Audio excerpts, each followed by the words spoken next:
Okay, so let's go ahead and get on into the story. Is it any different than Dark Souls? Is it any different than Bloodborne, Sekiro? Well, you'll be the judge. Now keep in mind, this is going to be a nutshell version of the story.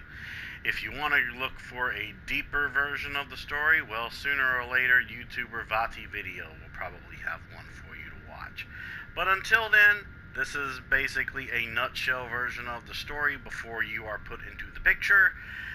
And there will be some spoilers in this, so if you have not played Elden Ring, or haven't at least gotten to the end of the game, I would click off this video right now, because I'm going to get into a little bit of some deep stuff that I've gotten from item descriptions to literally what the game tells you right then and there, that sometimes people will listen to, but sometimes people won't listen to. So, let's go ahead and get into the story here of this game.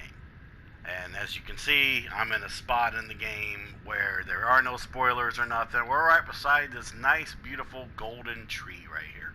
So, let's talk about the story. So, keep this in mind. There's one person that is split into two. Marika had a male half by the name of Radagon. The exact nature of their relationship is unclear, but while the two had separate bodies and wills, they were, in truth, one and the same.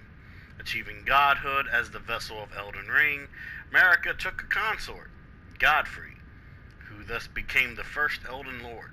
They had 3 children: Godwyn the Golden, the first demigod to die, and is that HP Lovecraftian looking thing that's spreading all under the underground roots of the lands between.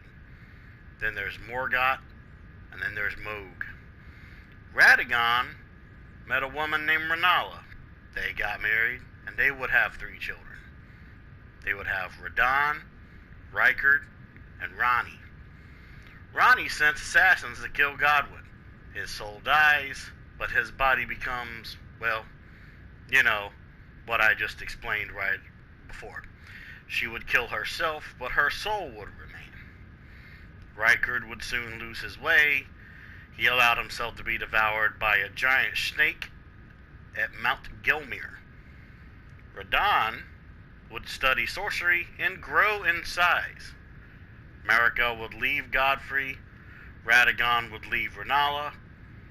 And Radagon would be summoned back to Queen Marika's side.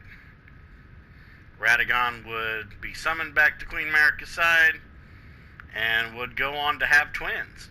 Yeah, 2 kids, Melina and Mikola. Since Radagon and Marika were in truth a single being at one point, their children would be born cursed. Melina, affected by scarlet rot, and Mikola would be cursed with eternal childhood. Melina would fight Radagon, and he would die / become a quote-unquote zombie to scarlet rot. Melina would barely survive, but escape after the battle. Mikola would be kidnapped by Moog.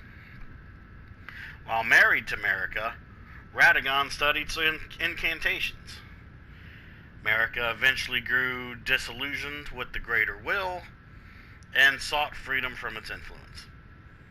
Radagon, on the other hand, was more into the loyal part of the outer god.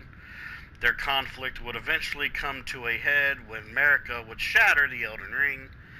Radagon would try to repair it. No luck.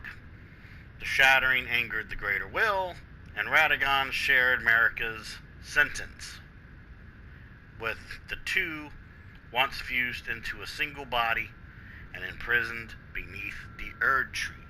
The Erd tree being the giant golden tree that you see throughout the whole area of the land between.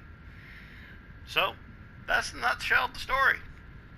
If you want to look more into deeper stuff, either go and read a lot of item descriptions and fight a lot of bosses, and read their item descriptions of their equipment and armor and weapons, or you can go onto YouTube and go look up a Vati video. But this is specifically for people that wanted a nutshell story of what went on before the events of you basically being summoned to possibly one day become Elden Lord.